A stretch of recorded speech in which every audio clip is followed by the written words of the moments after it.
No primeiro episódio, eu tava no Telecine. Eu era GM do streaming do Telecine. O 51, eu já tava na HBO Max, como VP de parcerias Latam. E agora, tenho novidades, né? A gente já vai falar já. A Ana Júlia Guirello foi para os Estados Unidos para se tornar uma jogadora profissional de futebol e voltou para o Brasil como empreendedora, liderando empresas como BomNegócio.com, OLX e HBO Max. Ela participou do primeiro episódio do Talks by Léo e está de volta no 100º episódio para falar sobre o seu novo desafio liderando uma empresa global de streaming. Ana, obrigado pela presença nesse 100º e especial episódio do podcast. Eu que agradeço, Léo. Super prazer, super feliz de estar aqui. Número 100, hein? Número 100. E para quem chegou mais recentemente a acompanhar o podcast, né? Por que a Ana foi convidada para esse 100º episódio? Por vários motivos, não só pela história, pela trajetória, por novidades, mas porque a Ana foi a convidada número 1 do primeiro episódio e do 51º episódio. Então, 1, 51 e 100. É isso? É isso. O primeiro foi lá no Instagram, na pandemia. Exato. Então, o Talks by Léo, ele começou, né, como uma live no Instagram no dia 30 de junho de 2020, no auge do primeiro momento da pandemia, naquela fase ainda onde ninguém sabia o que ia acontecer, né? E daí eu falei, puxa, eu vou voltar a produzir conteúdo, fui pioneiro lá com o Mandarin em 2010 e tal. E aí a gente fez um bate-papo sem compromisso naquela primeira live, né? Que virou o episódio 1, que daí foi reeditado para YouTube, Spotify. E deu sorte, porque daí seguiu e estamos no número 100, passando, né, por lives do Instagram e a partir do episódio 43, aqui na Pod Factory, que foi o estúdio que eu cofundei com o Marcelo Toledo. Então, para celebrar mais 100 episódios para frente, somos nós de novo, né? É isso, Léo. Orgulho, hein? Que trajetória. Incrível. E você também, né, Ana? Porque, na verdade, não são 3 episódios com esse, né? São 4, porque a gente fez um episódio junto com a Karina Troncos, Nina Talks, né, e a Lígia Zuttini, né? Um episódio híbrido também remoto, né? Mas que ao longo dessa trajetória, né, você também foi tendo transformações da carreira, né? De uma forma talvez não tão planejada, mas que foi levando seu repertório para outros lugares, né? Mas primeiro eu queria ouvir um pouco sobre isso, né? Como que foi aí essa trajetória ao longo desses últimos 2 anos e como foi o repertório te levando para onde você está hoje? No primeiro episódio, eu tava no Telecine. Eu era GM do streaming do Telecine. Acho que quando a gente fez o Com as Meninas também tava no Telecine. O 51, eu já tava na HBO Max. Exato. Como VP de parcerias Latam, na HBO Max. E agora, tenho novidades, né? A gente já vai falar já, né? Mas é curioso isso, né? Que você vem de uma carreira, né? E para quem quiser ouvir a história da Ana Júlia, veja o episódio 1 e o 51, que você vai ver desde uma aspirante a jogadora profissional de futebol nos Estados Unidos até hoje, como foi toda essa trajetória da Ana Júlia, mas sempre como uma grande empreendedora / executiva nas operações que você participou, né? Se você for dar um tweet das suas passagens, como que seria? Acho que é legal começar com esse. Nunca sei me decidir entre empreendedor ou executivo. Eu sempre fico ali meio no meio. Eu vou para um, volto para outro, vou para outro. Mas começou no futebol. Com 18, sou aqui de São Paulo. Achei que queria jogar futebol profissional. Fui jogar nos Estados Unidos. Vi que não era isso. Desisti da bolsa, fui para Nova York. Em Nova York comecei a trabalhar com digital. Bem novinha. E abri minha empresa quando eu tinha 22 lá. Voltei para o Brasil depois. Fiz parte do time que fundou o BomNegócio.com, virou LX, onde eu fui CEO. Saí do LX, fundei a Abelha, minha aceleradora de startups. Ainda mentoro startups pela Abelha. Da Abelha para o Telecine, aí que eu entrei no mundo do streaming, unindo tecnologia, arte, curadoria, que é muito legal, sou fã. E aí não sai mais, né? Meio viciante esse mundo dos streamings. Do Telecine, fui para HBO Max. E agora tô na novidade. Na novidade. Uma coisa que eu não sei se eu perguntei, mas a partir do momento que você foi pro lado de conteúdo, entretenimento, mas do ponto de vista de plataforma digital de streaming, né? Que começou com o desafio do streaming do Telecine. o primeiro desafio, ele foi muito de business e tech lá dentro. E depois ele virou um negócio mais de parcerias e de negociações, não foi? Você diz como a minha carreira, né? Isso. Foi isso mesmo. Olha que louco. Então eu tava com a abelha, e aí a minha cadeira no Telecine era muito, né, de lançar o streaming, que sim, é um negócio, é a tecnologia, mas é a organização, é a cultura, é como você opera de uma maneira mais tech. Então, uma cadeira generalista, de general management, né, diretoria geral, mas também com uma pegada muito forte de produto, que sempre foi a minha carreira. Até aquele ponto, eu sempre fui ou general manager, diretora geral, ou diretora de produto, né? Sempre segui por aí. Óbvio, na abelha também era mais geral. Nunca tinha ido para uma cadeira mais comercial, assim, de parceria. Tanto que, quando eu comecei a ter as conversas com a HBO Max, onde a cadeira era vice-presidência de parcerias, então é crescer o negócio por meio de parceiros, distribuidores e parceiros que podem realmente crescer sua base de clientes. Eu lembro que eu falei pro Luiz e pro Johannes, que eram meus chefes, falei, gente, vocês têm certeza? Porque assim, eu nunca fui uma diretora comercial, eu nunca fui uma pessoa que vem de uma carreira de longos anos no comercial. Então eu lembro que eu falei para eles, mas vocês têm certeza que faz sentido? Você sentiu que foi uma aposta deles? Então, a história é que a gente fez uma ligação onde eu fiz um pitch para eles de fazer uma parceria com o Telecine.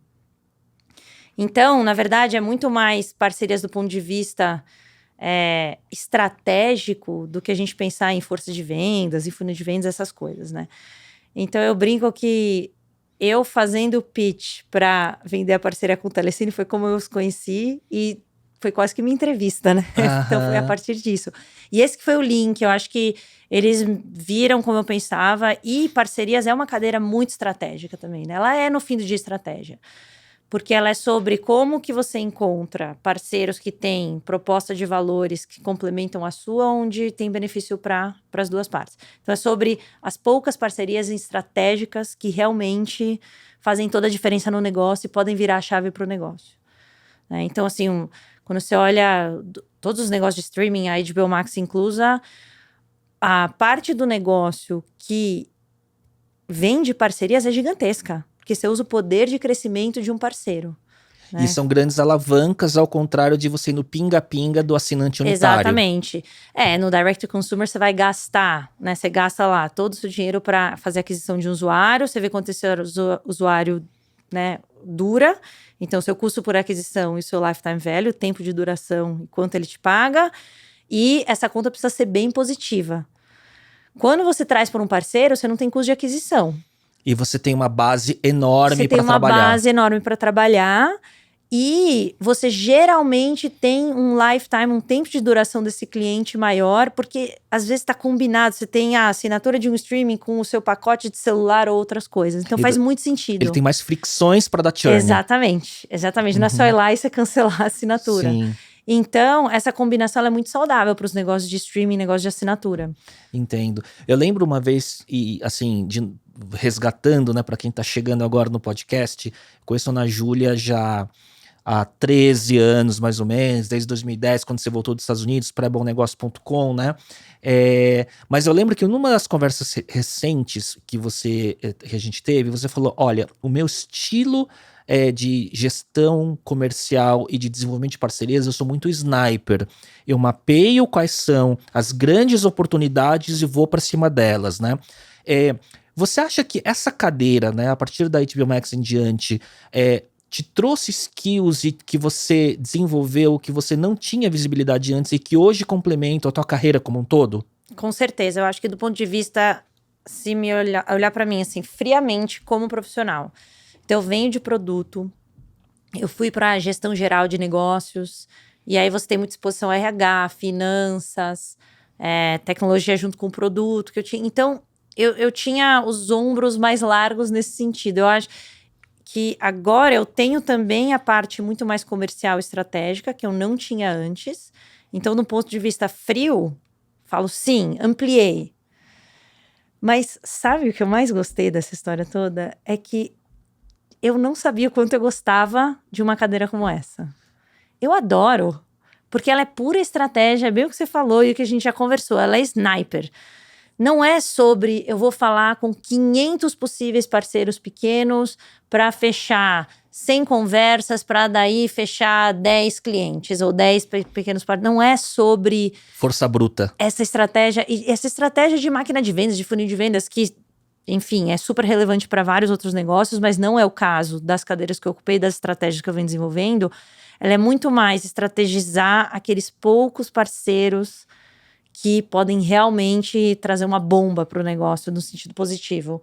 Então, e aí é engraçado porque e muitas pessoas que trabalhavam comigo, eu falava assim, nossa, gente, eu nunca pensei que eu gostaria tanto de atuar numa cadeira tão comercial e tão, assim, até bem vendas, né?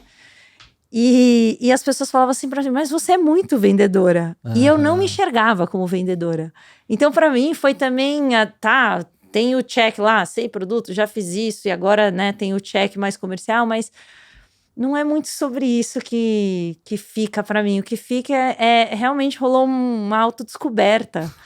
Que eu falei, nossa, é verdade, eu sou sim, muito comercial, gosto, porque no final do dia é estratégia e é você entender, por onde que eu entro, quais são as sinergias, como a gente consegue construir um ganha-ganha a longo prazo.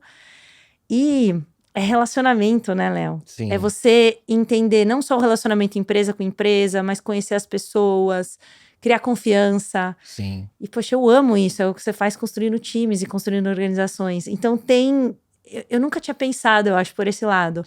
E você vê, tão tarde na minha carreira... Tão tarde, entre aspas, né? Mas tarde, vai. Eu tava seguindo essa linha mesmo, né? De muito mais produto, depois de gestão mais geral. E... Pô, que legal poder ainda se descobrir tanto ao longo da jornada. Não, isso é interessante, né? E num tempo que a gente vê muito se falar sobre carreira e liderança feminina e os caminhos que ela toma, existe uma pequena serendipidade, né? Em como aconteceram certas questões que te trouxe essa oportunidade de se descobrir numa cadeira mais de estratégia de negócio comercial, né?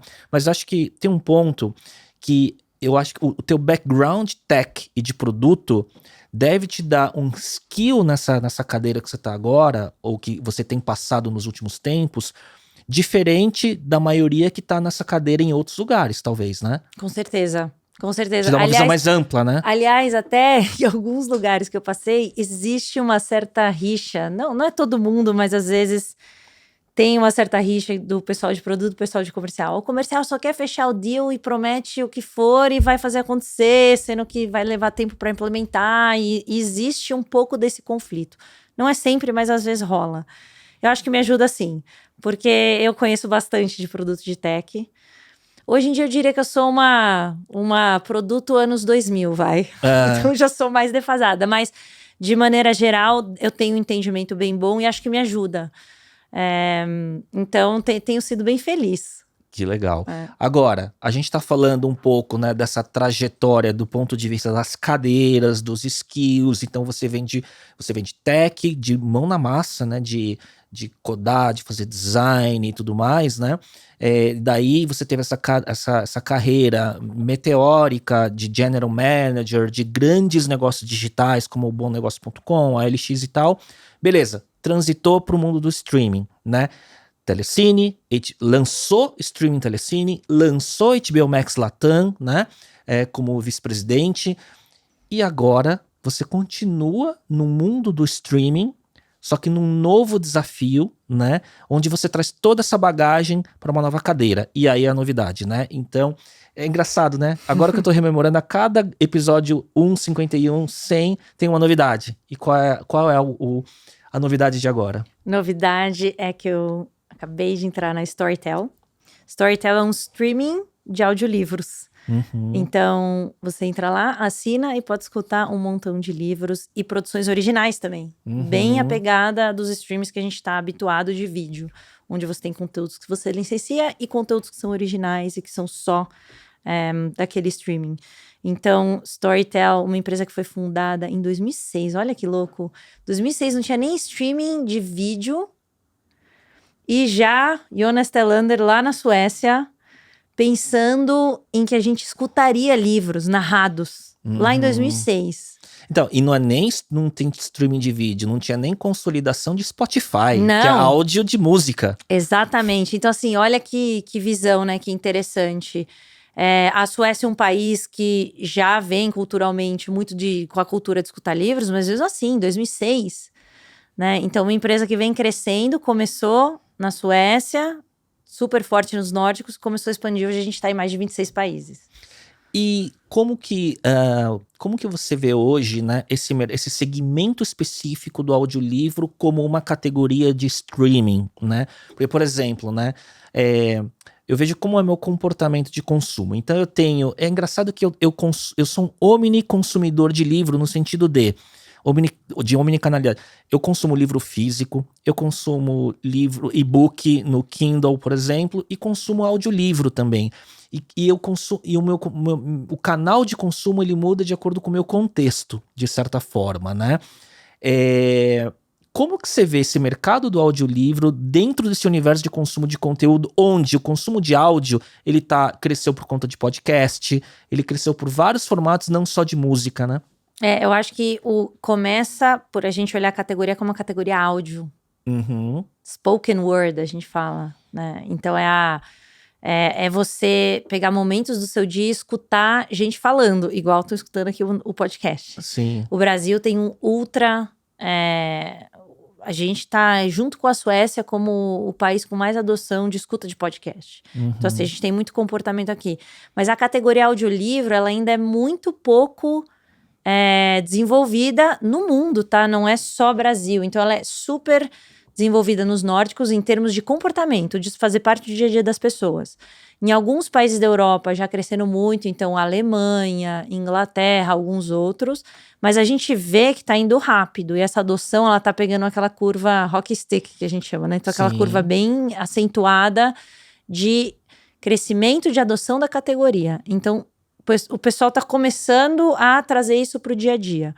Acho que a gente pode comparar onde o audiobook tá hoje com o streaming talvez em 2010, né? Então ainda precisa ser feita a construção de categoria, ou até a gente pode falar em 2011, quando a gente lançou o Bom Negócio. Construiu a categoria de classificados online. Isso, não, a pessoa não pensava, vou lá e vou anunciar meu celular. Bom, não tinha, né, não era tanto celular quanto tem hoje, mas não pensava, vou vender minha bicicleta, vou anunciar. Então, precisa se construir a categoria, ela vai junto com o comportamento, e aí chegam os volumes do negócio. Então, acho que a gente tá num momento muito interessante, e que eu particularmente gosto muito, do negócio, onde ele ainda tá nesse início de aceleração do mercado global. Ele é muito forte em algumas regiões, mas ele tá para dar aquele boom E daí global. Você tem uma experiência em desenho de organização desde a época de bomnegócio.com, né, de criar squads numa época que ainda nem usava-se o nome, né, no mercado. Hoje tem gente que fala e nem sabe o que é e não é o que tá fazendo, mas enfim. Você tá participando desse org design, dessa design da organização do ponto de vista dessa estrutura descentralizada, o que é local e o que não é, ou essa estrutura já existia? Não, é constante, né, Léo? À medida que o negócio vai crescendo, as estratégias vão se ajustando, e um mercado que ainda está em muito movimento e mudando muito, é uma mudança constante. Então, o que a gente sempre pensa estamos fazendo o mais simples que a gente pode fazer, e de uma maneira que a gente consegue que as funções centrais operem bem com as funções locais. Acho que é isso que sempre está na nossa cabeça. E como que a gente faz isso sem ficar criando vários níveis, mas com clareza para todo mundo conseguir operar. E a gente usa muito o conceito aí já vem um monte de nome, né? Dotted line, matrix organization. Mas no fim do dia o local tem que se alinhar com o central, e o central precisa se alinhar com o local. E isso quer dizer que pessoas vão ter duplos reportes, que as decisões precisam ser tomadas em conjunto. Então, isso requer horizontalidade, requer simplicidade no desenho da organização. Mas é um exercício constante.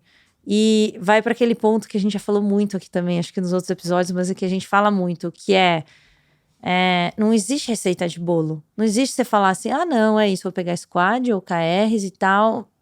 Você pode pegar conceitos dos métodos, mas o que a gente sempre pensa é: estamos fazendo o mais simples possível para que as pessoas tenham o poder de tomar as decisões alinhadas. Não é de tomar decisão isolada ou só no central ou só no local, mas com contexto para todo mundo e com algo que seja simples e que faça sentido.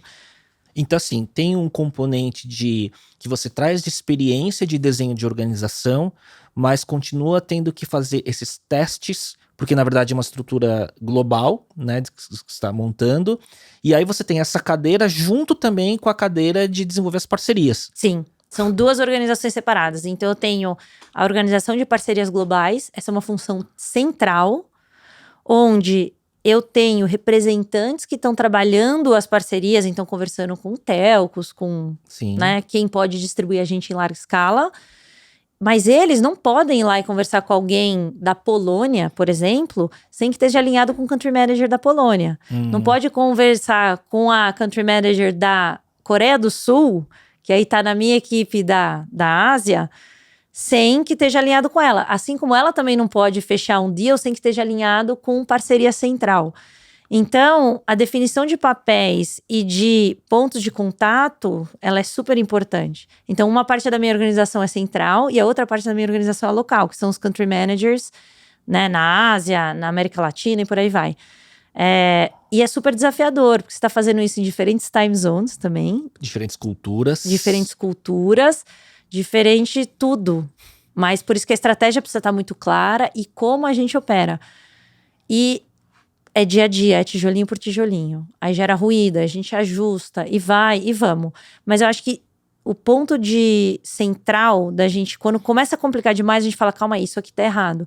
Porque a gente tá num momento de negócio e de indústria onde eu não posso, não é uma indústria ultra desenvolvida, com tudo estabelecido. Não pode engessar nada, Não pode engessar nada. A gente precisa ter agilidade para ajustar, mudar. Como que a gente... Então a gente tenta manter muito isso. Tem muito, Léo, muito, mesmo sendo uma empresa global, uma empresa listada, a gente opera e tenta trazer muito a startup mesmo pro dia a dia, porque é necessário pro negócio, não é porque é moda e porque é legal falar isso, mas a gente precisa se adaptar muito rápido e às vezes a gente precisa experimentar muito rápido, especialmente nos mercados de expansão.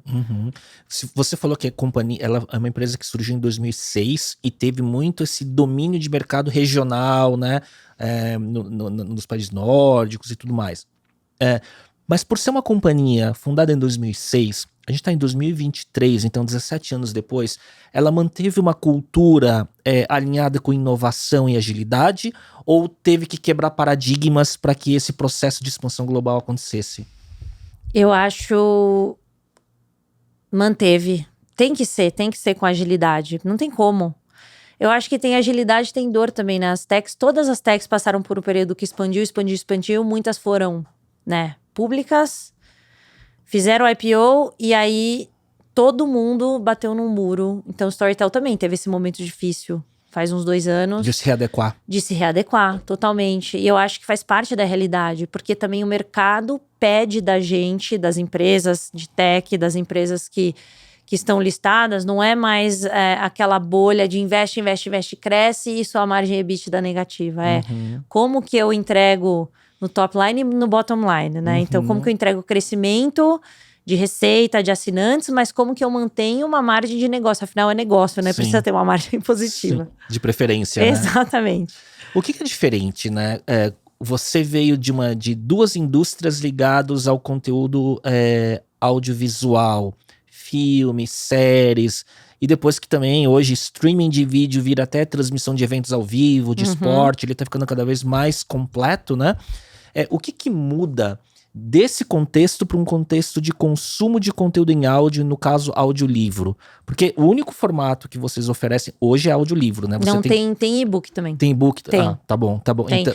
Mas assim, não é nada quase do consumo. Então, a gente é muito focado em áudio mesmo. É o nosso posicionamento e é onde a gente gera a melhor proposta de valor. O que tem de diferente, assim, quando você vê um streaming de audiolivros versus um streaming de conteúdo de filmes? Porque é diferente, né? Um audiolivro, você tem, dependendo do livro, a quantidade de horas para você terminar uma obra é muito maior do que uma quantidade de horas que você leva para terminar um filme.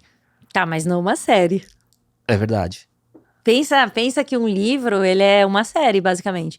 Um livro tem, em média, sei lá, 6 a 10 horas, vamos supor, até um livro maior, assim. Uhum. Tem aqueles maiorzões, assim, né? Talvez seriam 20 horas.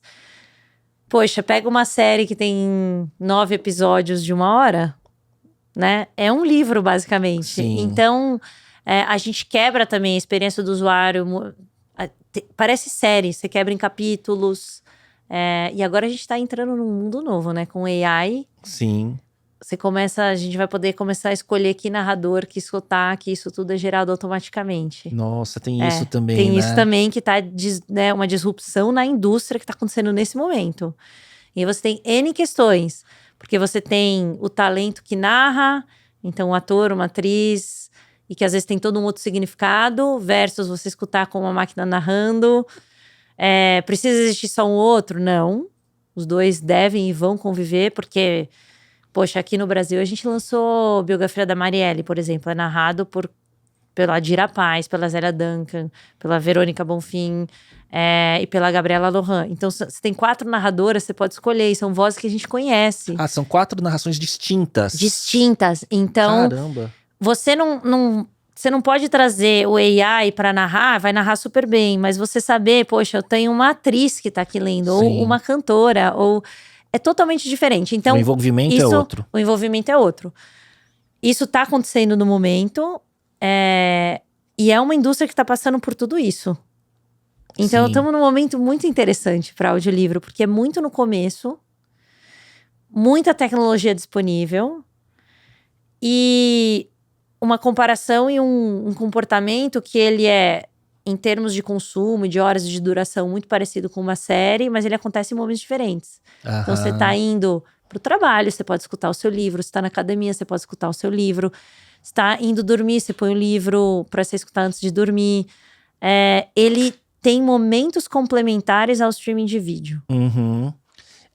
Então você tem que entender a jornada desse seu usuário consumidor, que em momentos ele vai estar consumindo a série, o filme, o esporte no streaming, e em outros momentos ele vai estar consumindo o áudio, seja um podcast numa outra plataforma ou um audiolivro. Aí vocês se colocam como essa opção, né, de escolha para ele, né? Exato. E essa, aliás, Léo, é uma das razões que a gente está sendo tão requisitado por parceiros de distribuição. Então, pensa assim nas grandes telcos, por exemplo. Eles distribuem todos os streamings, distribuem música. Eles querem oferecer para o cliente deles vários momentos de usar o que eles estão oferecendo e estão bilando lá naquele pacote. Sim. Então, você tem o seu celular, você tem a sua TV em casa, você tem os streamings. A gente pesca um momento que ninguém está pescando. Ou poucos, vamos dizer que poucos estão pescando, que é o momento que você tá no transporte, que é o momento que você tá na academia, que é o momento que você tá lavando uma louça, tá fazendo uma faxina. Em todos esses momentos, ou o momento que você tá na praia também, você pode ficar lá olhando pro horizonte, escutando o audiolivro. Ele é diferente do streaming de vídeo. Sim. Ele ocupa um outro lugar. Agora, então, o teu competidor, por exemplo, é um podcast. Com certeza. Né? Uhum. Que ganhou, eu acho que a partir da pandemia, com todo mundo o que eu vejo? Por também estudar e produzir nesse formato de podcast. Uma coisa é o podcast MesaCast, que tem formato de vídeo, que cresceu muito, explodiu no mainstream na pandemia, porque estava todo mundo em casa, YouTube ligado, então o consumo de vídeo aumentou, em streaming também, né? E teve crescimento de assinantes, e que foi aquela corrida do digital como um todo, né? Mas surgiram esses programas mainstreams e os de nicho. Beleza, cresceu esse consumo. Quando o mundo começou a voltar para um mundo híbrido e um mundo mais com presença física, parece que o áudio voltou a crescer o contexto, porque daí você está em deslocamento, você está em outros momentos que o áudio ele começa a entrar mais em mini momentos da sua jornada, né? E aí o podcast em áudio ele começa a ser consumido. Eu vejo nos meus analytics isso acontecendo, de certa forma, o consumo do áudio e o consumo do vídeo do mesmo episódio, né? É curioso. E aí eu acho que aí tem assim, o teu potencial consumidor, ele já se acostumou a ouvir conteúdo em áudio, não só música. Agora, o que vai fazer ele escolher ter um audiolivro como uma opção de consumo, né?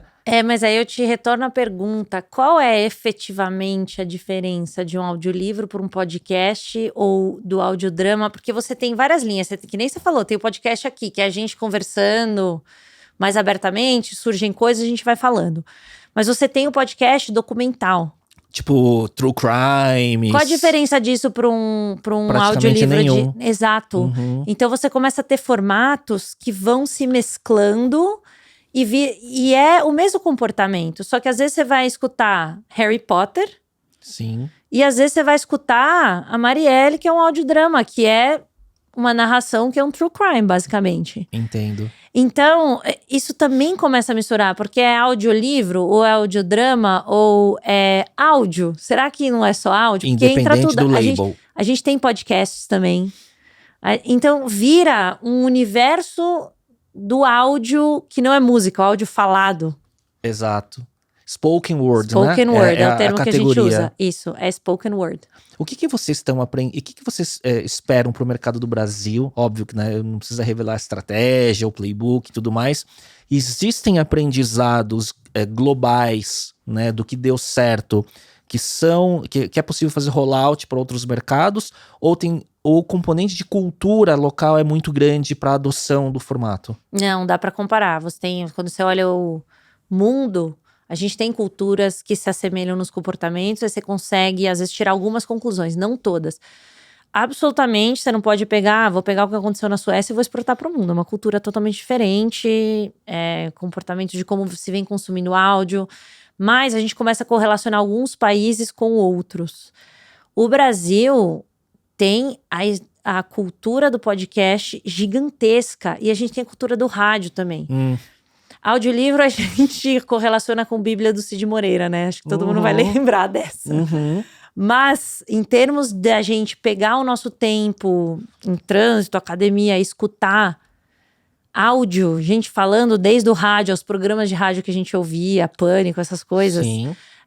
Até o podcast, isso facilita muito. Isso bota o Brasil num lugar, em termos comportamentais, para a categoria, já super interessante. E a gente tá vendo isso acontecer com o Storytel aqui no Brasil também. E aí você lança, por exemplo, né, uma obra como essa da Marielle, com narração de pessoas famosas, de rapaz e por aí vai, né? Isso já foi um teste de vocês olharem para a audiência, se tem novos assinantes por conta da obra, porque é uma nova fase da plataforma no Brasil também, de certa forma, né? Com certeza. E é um original, né? É um original. E Marielle é só um deles, tá? A gente tem muitos outros. A gente tem o Rainhas da Noite do Chico Felitti, lançou com a gente. Então a gente tem as produções originais, a gente tem os clássicos. Também Harry Potter tá com a gente aqui. Você escuta narrado pelo Ícaro, é muito legal. Olha só. Então assim, e tudo muito pensado para o Brasil. E a gente mede tudo. Então eu sei se um conteúdo me trouxe assinante, eu sei que conteúdos que engajam depois da primeira escuta. A gente sabe quando eles, o povo tá escutando esse livro inteiro ou não. A gente sabe de tudo, a gente sabe o horário do dia e a gente começa a correlacionar onde e como o povo tá escutando, fim de semana versus férias versus isso. É criança que tá escutando, né? Então tem toda uma área de conteúdo para crianças, ou categorias, drama, ficção e por aí vai. Então a gente consegue correlacionar um monte de coisa e no fim do dia, quando a gente fala de streaming, é conteúdo, né? Não adianta eu ter uma plataforma linda, mas se eu não tiver conteúdo interessante, se eu não souber recomendar, correlacionar conteúdo, eu não chego em lugar nenhum. E aí traz uma pergunta, quando você começou a falar da análise de dados, do Data Analytics que vocês fazem, né? Isso é global, central, ou ele tem times locais que tentam analisar de acordo com a cultura e tentar fazer as correlações corretas? A gente, Centro de Excelência Central, para a gente poder ter os nossos dashes e poder movimentar dados, e localmente a gente... Então, os dois. Às vezes sou de um insight central, mas o time local sempre vai ver o que a gente não vê no central. Né? E o que eu não vejo, você vê mesmo, eu sou brasileira, moro metade do tempo aqui, metade lá, mas eu, às vezes, porque eu tô pensando tanto em como o negócio como um todo tá caminhando, você perde eu perco. Pequenos contextos. Eu não vejo contextos brasileiros, às vezes mesmo estando aqui, sendo daqui, eu perco, porque não dá pra gente ver tudo, né? Um outro olhar para um negócio que precisa operar globalmente. O teu radar ele tem que estar calibrado para um contexto muito de escala. Isso. Né? E quando você olha para isso, você deixa de olhar para o micro e normal, faz parte da cadeira, né? É isso. Legal. Agora, quando você falou, tô metade do tempo aqui, tô metade do tempo lá, né? A gente tem conversado também sobre isso por nossos contatos como amigos. Como que é essa rotina? Porque você sempre foi uma pessoa com uma facilidade geográfica de operar de qualquer lugar, né? Então você morou nos Estados Unidos, né? Morou em Nova York, estudou lá, teve negócio lá, veio pro Brasil, montou negócio aqui, mas teve... e aí você operou em negócios grandes, mas de tech no Brasil, mas também você ocupou um cargo latam, que você estava viajando muito, e agora você tem um cargo mais global ainda, e com várias bases que são suas casas, né? E eu sempre acho assim que você consegue transitar muito bem por tudo isso, aparentemente sem grandes fricções ou sofrimentos. Como que funciona essa sua rotina para dar conta dessa forma? É verdade. Primeiro que eu não tenho filhos, então eu acho que essa é a primeira coisa que tem que ser dita. Só é possível, se eu tivesse filhos não seria possível. Acho que a gente entra em outras questões. Então, poxa, não tenho filhos. Esse é o check 1 que facilita. Há 10 anos que eu vivo realmente entre Rio e São Paulo. Sempre essas foram as minhas bases. A gente tinha abelha no Rio, tinha abelha em São Paulo. Outras empresas pelo negócio, essas 2 cidades eram importantes. E eu realmente criei um esquema ao longo dos anos onde eu consegui fazer bases e me locomover muito tranquilamente. Agora eu tô adicionando a terceira perna, que é Estocolmo. Realmente ainda é muito importante estar lá. Eu tenho um chapéu de cadeira central, né? Então a gente tem o headquarters lá e parte da equipe tá lá. Então é muito importante ter muita presença lá. Então, você já tem um apartamento lá? Ainda não, mas o plano é ficar metade do tempo lá, alugar um apartamento já mobiliado.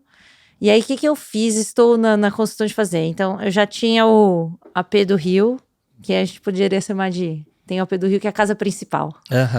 Que é um pouquinho maior e tem mais coisas minhas lá.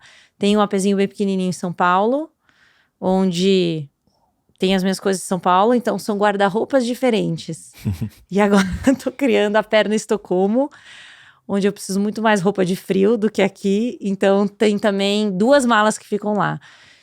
Eu sou bem minimalista. Então, eu tenho, basicamente, jeans, camiseta, uns casacos, tênis pra correr, e é isso. Meu estilo não muda muito. Eu acho que por eu ter um estilo e gostar de uma linha mais minimalista, isso me ajuda a realmente fazer esse trânsito sem nenhum problema. Então, eu viajo só com mala de mão.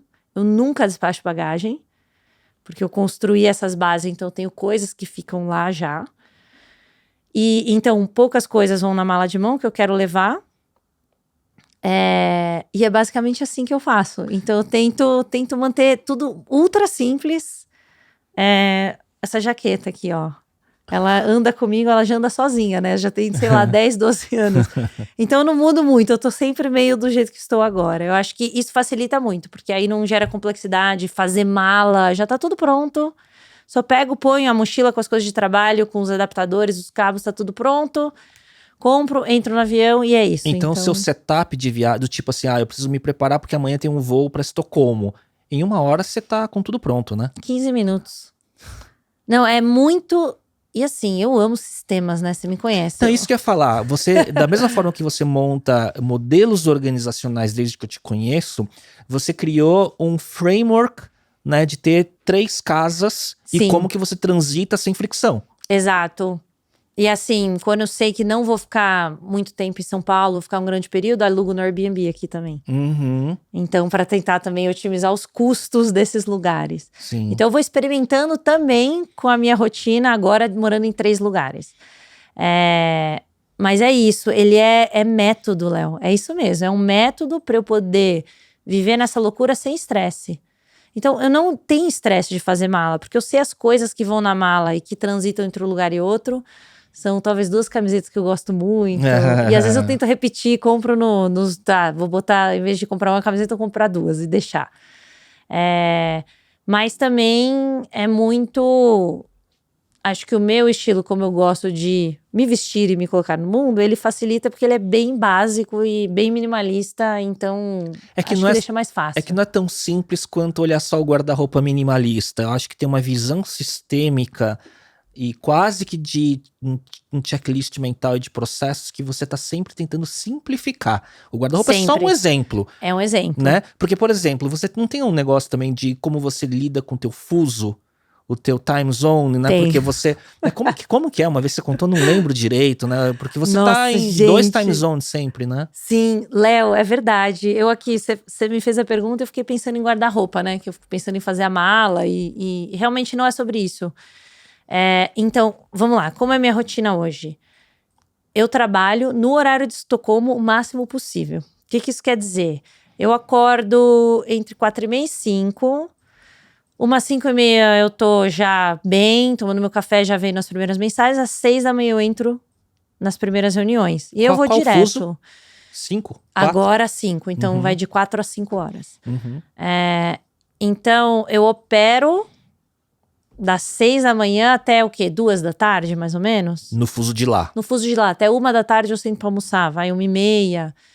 E depois disso, o meu dia acabou. Às vezes até vejo um e-mail ou outro, mas eu realmente tento ficar nessas 7 a 8 horas de trabalho contínuas, que eu tenho desde cedo. Isso quer dizer que eu vou dormir, porque eu sou uma pessoa que preciso de 8 horas de sono por noite, 8h30, 9, estourando. Às vezes até 8 da noite já tô dormindo. Então você tá sempre quase que num fuso único. Essa é a ideia. Porque se eu... Existem, por exemplo, agora eu tô planejando ficar 2 semanas lá, aí eu volto, fico 2 aqui, depois eu vou precisar ir de novo. Eu tento planejar mais ou menos uns 2 meses antes. Não planejo muito mais que isso. A gente tá é muito inicial, acabou de começar, né? Até entender como que vai ficar essa dinâmica. E eu sou uma fã de Huberman Lab, né? Então, pra quem não sabe, Huberman Lab, acho que é o principal podcast de biohack, ou... que biohack, ele pode ter vai. É ciência. É que biohack, hoje, ele pode ter um contexto negativo, eu acho, né? Que é você buscar truques, né? Pra você potencializar sua biologia em todos os sentidos, através de nutrição, suplementos, sono, smart drugs, seja o que for, né? Mas acho que é isso, é um podcast sobre ciência com um dos principais neurocientistas, acho que de Stanford, né? Que ele né? Huberman Lab, pra quem não sabe, só que são conteúdos em inglês hiper densos. 2 horas, amo. Aí a gente falando do comportamento de escutar alguém falando, né? Exato. Não, e aí tem um episódio dele que é sobre jet lag. Ele explica o que acontece com o seu corpo. É muito mais difícil a gente viajar. Então o jet lag ele é pior quando eu vou pra Europa do que quando eu volto pra Europa, volto da Europa, por exemplo. Então eu aprendi a dar uma hackeadinha. Porque o que ele fala? Ele fala assim, umas 2 horas antes de você acordar, normalmente, você tem a temperatura mínima do seu corpo. Daí pra frente, você começa a acordar. Então, o seu corpo vai da temperatura mínima esquentando, que é o movimento que faz pra acordar. Assim, quando a gente vai dormir, a gente vai baixando a temperatura do corpo. Se você viaja, então... Eu tô acordando meio naturalmente 5 da manhã, minha temperatura mínima vai dar o quê? Mais ou menos 3 da manhã, tá? Se eu viajo para Estocolmo hoje, 5 horas de diferença, 3 da manhã aqui, 4, 5, 6, 7, 8 da manhã lá. Se eu viajo, eu acordo antes de 8 da manhã lá, eu vou estar acordando antes da minha temperatura mínima. E aí, isso você morre. Que é o que ferra. Você precisa acordar na sua temperatura mínima pra frente. Então, o que eu faço? Se eu sei que eu vou viajar pra Europa daqui a uns 4 dias, eu tento até reduzir, começar a acordar 4h30, 4, uns dias antes, pra ir baixando a minha temperatura mínima. Eu chego na Suécia, eu acordo 7h30, 8. E aí eu fico bem. E fica bem real. Quantos dias de calibragem antes de viajar você acha? Uns 4. Assim, gente, escutem o Huberman, tá? Eu tô só fazendo o que eu aplico hoje, mas... Léo, é impressionante como funciona. Mas é isso, mais né? quando você tá indo. E quando volta? Quando volta é de boa. Ah. Você não sente, porque aí eu vou dormir super cedo e eu vou acordar naturalmente depois da minha temperatura mínima, mas vai ser, sei lá, 4 da manhã aqui e tá tudo certo. Então o que eu faço, e eu nem me preocupo mais tanto, porque como eu já tô acordando naturalmente às 5, e às 3 é às 8 lá, quando eu vou pra lá, eu acordo às 8. Aí eu falo, bom, vai ser uma manhã meio corridinha. Eu vou acordar, tomar uma água e vou pro escritório. Então eu acordo mais, a gente começa geralmente 9 lá. Então eu trabalho bem baseada nisso. E, Léo, é impressionante. Você não fica com jet lag. Tanto que o povo fala assim, mas você tá fresh. O que tá acontecendo? Eu falei, sem bolsa nos olhos. Ciência. Huberman Lab. Só que aí tem o outro lado, né? Quando eu tô aqui no Brasil, de segunda a quinta, eu tento sumir. Hoje é uma exceção, hein? Não, e aí a gente tá gravando numa terça-feira, dia 30 de maio, nesse momento são 19 horas, né? E eu sei que o horário da Ana Júlia é 20, 21 horas máximo, né? Tá dormindo, né? Então é uma exceção com certeza. E que você tá bem aí, você tá... Não, tô ótima, cafezinho. Você tá fast aí nos neurônios. Uma dúvida e uma pergunta e uma curiosidade, né? Você falou, eu trabalho em torno de 8 horas, 9 horas, né, alinhado com o pessoal que tá lá na Europa, né? E você falou dessas suas múltiplas cadeiras, a cadeira global, a estrutura matricial que tem os times locais, né, dos mercados emergentes, né?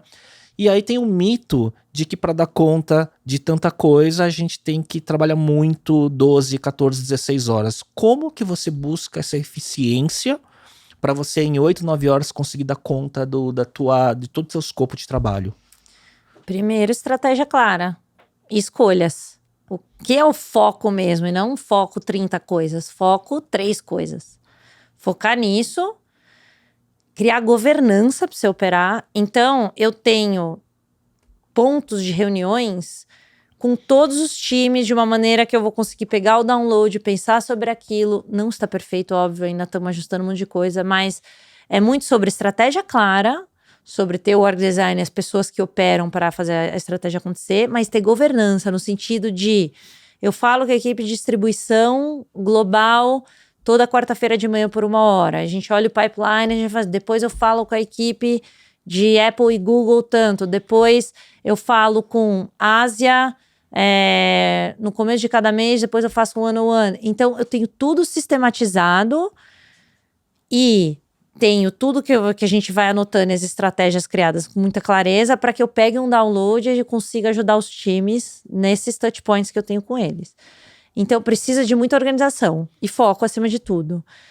Isso quer dizer que não existem semanas que eu acabo, estico e preciso trabalhar à tarde, que é a hora que eu consigo sentar e fazer as coisas, né? Que eu fico em call, alinhando, pegando download com a equipe, coordenando tudo.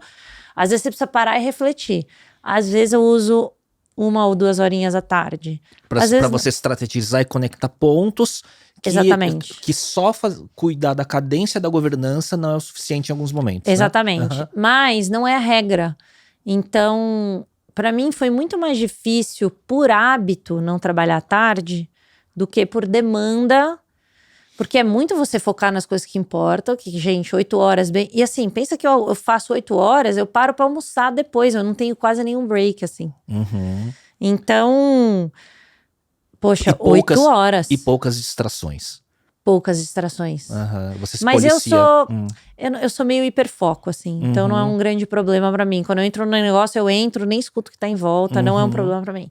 O que eu tive que me policiar, assim, e tô agora melhorando nisso, é não pegar tarde, porque a gente tem o hábito, almoço, você continuar. Vou fazer um negócio aqui. Quando eu vi, eu tava trabalhando... porque sempre vai ter tarefa, né? Sempre vai ter. Sempre vai ter. Então é saber a hora de parar, né? A hora de fazer esse hard stop, porque senão nunca para. E acho que esse pode ser um dos problemas de muita gente que é workaholic, né? De pegar muitas tarefas que não movem o ponteiro e ficar no busy work. Não é isso? Eu, às vezes, me pego muito nisso. Eu sei que tem coisas que são muito estratégicas que eu dedico, eu sei que vai mover o ponteiro dos meus negócios, mas... Você sabe que às vezes quando eu não tô trabalhando, o ócio me deixa com culpa. Isso é um assunto, esse é um tema de terapia pra mim, porque às vezes eu falei, já cumpri o que é importante hoje, mas eu tenho que buscar outras tarefinhas pra me ocupar, sabe? Eu sou tarefeira demais também. Eu tô sempre pensando, então já vou adiantar isso aqui. Isso. Vou fazer isso aqui. Eu também trabalho de terapia há muitos anos de falar, não, tem que ter a parte do ócio. E porque não acaba nunca, né? E hoje eu faço melhores escolhas, eu acho. E eu várias vezes decido que a bola vai cair nessas duas coisas aqui. Consciente. E não vou tomar decisão, não vai tá bom. Falo. E é isso, alinho, falo, ó, é isso. Eu não vou lidar com esse problema agora. O que você... Eu tenho uma curiosidade, assim, você falou, né? Muito da governança, né? E de saber quais brigas comprar de certa forma, que são os seus grandes pontos de foco que vão mover o ponteiro no teu plano, na tua estratégia, né? Então, quando você entra numa... E você vem... Acho que esse seu aprendizado é um aprendizado contínuo desde o seu início de carreira como executiva de grandes negócios. Eu imagino que você foi refinando tudo isso ao longo dos anos e se conhecendo melhor.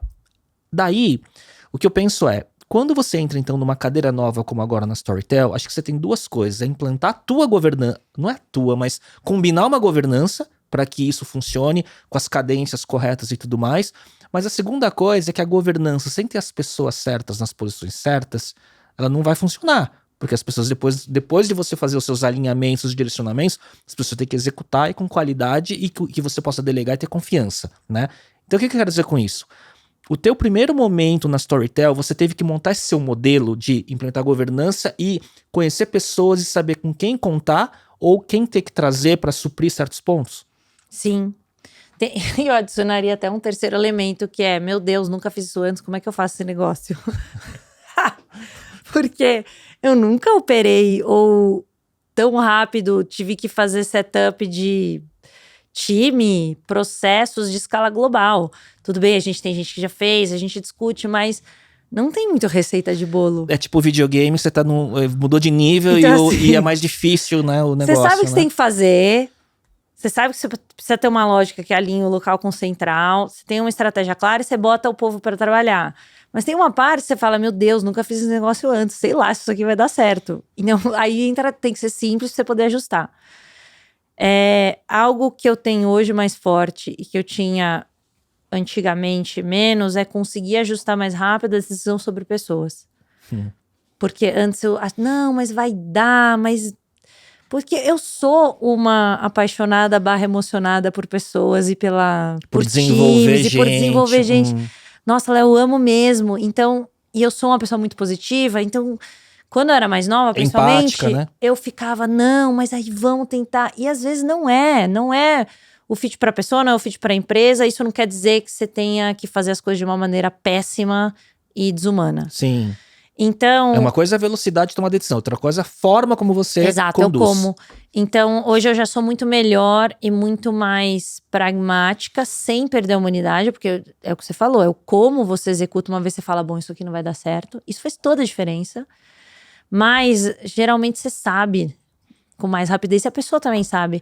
Então, são decisões difíceis que quando você está montando um negócio, isso não tô falando só de Storytel, tô falando com negócio em geral e já aconteceu muito, mas é algo que eu adaptei muito nos últimos anos e que faz parte. Então, como eu opero, a estratégia, governança, pessoas, ao mesmo tempo que é muita coisa, muita gente nova e mesmo, as pessoas acham que a gente sabe o que a gente tá fazendo. E assim, a gente sabe, vai 60%, 70%. Mas, cara, várias coisas a gente não sabe. Você quer dizer que, assim, buscar um certo conforto na incerteza. Não, e você falar, não sei como eu vou fazer esse negócio mesmo. E aí, você conversa abertamente e fala, não tô enxergando, você enxerga? O que a gente faz? Tem uma névoa aqui. Não, e gente, isso vai pra tudo. Isso vai pra minha situação atual, vai pra quando eu tava na HBO Max, vai pra quando eu tava no Telecine. Às vezes, de fora, as pessoas entram e acham assim, nossa, não, esses caras aí sabem o que estão fazendo. A maioria, todo mundo que tá em negócio, que tá se transformando, a gente não sabe o que a gente tá fazendo. Na velocidade que tá, né? Tudo. Foi mal. A gente não sabe grande parte das coisas que a gente tá fazendo. A gente aplica lógica, a gente tenta aplicar uma simplicidade, uma estratégia clara, a gente executa. E aí a gente ajusta. E às vezes dá tudo errado. E aí você fala, bom, é isso, vamos... E daí, o que segura, então, é uma cultura de clareza na comunicação, na governança. Porque, beleza, a gente errou, não é isso, ajusta. E transparência do porquê. Às vezes a gente fala, a gente vai montar assim, essa é a estratégia com essas pessoas. Não temos tanta certeza, mas a gente acha que é melhor fazer rápido do que a gente tentar ir na perfeição. Vamos. E vai ajustando.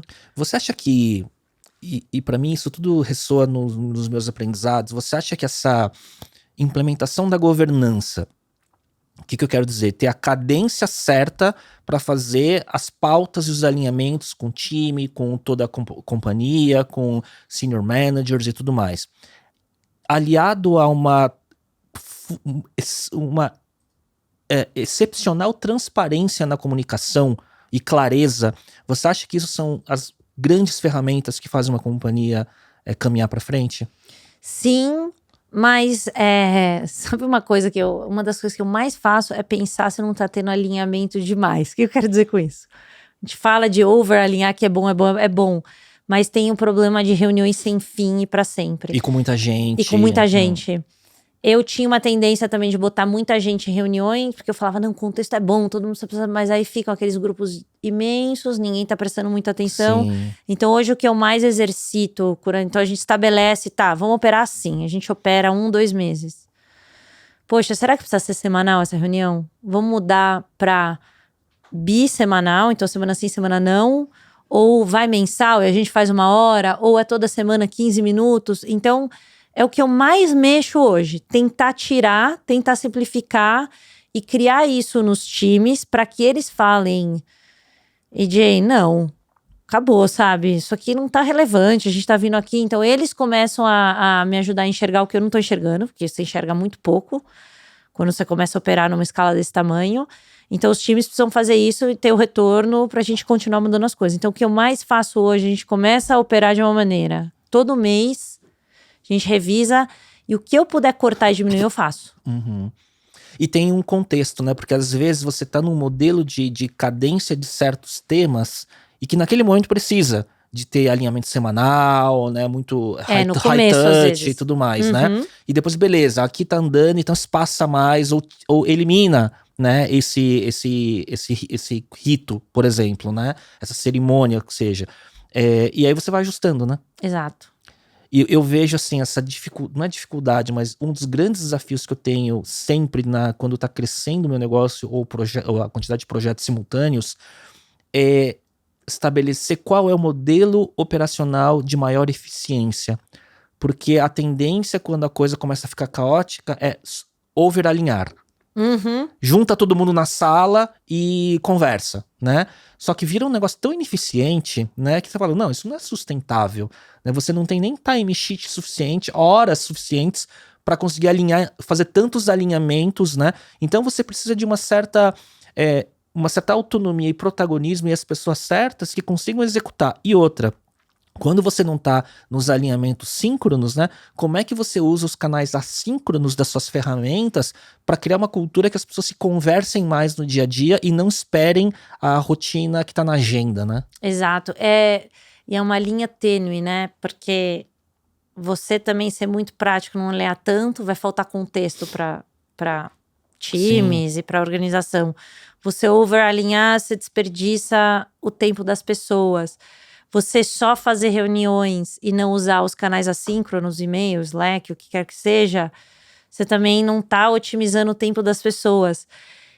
E você não ter papéis claros para operar, piora ainda tudo. Então, se eu tô lá operando com meus mercados em expansão, mas eu sei que a pessoa do CRM que apoia a gente é a pessoa X, então, se tem algum problema, vai lá e fala direto. A gente não precisa chamar uma reunião pra... né? E aí eu uso o Slack, por exemplo. Mas é impressionante como requer constante ajustar. É um ponto de atenção muito grande para conseguir otimizar o trabalho de todo mundo, para ninguém precisar ficar trabalhando 12 horas por dia.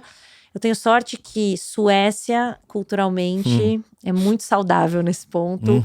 Então, eles têm uma influência ótima, porque eu sou meio doida, eu amo trabalhar. Então, é bom porque lá é muito estabelecido.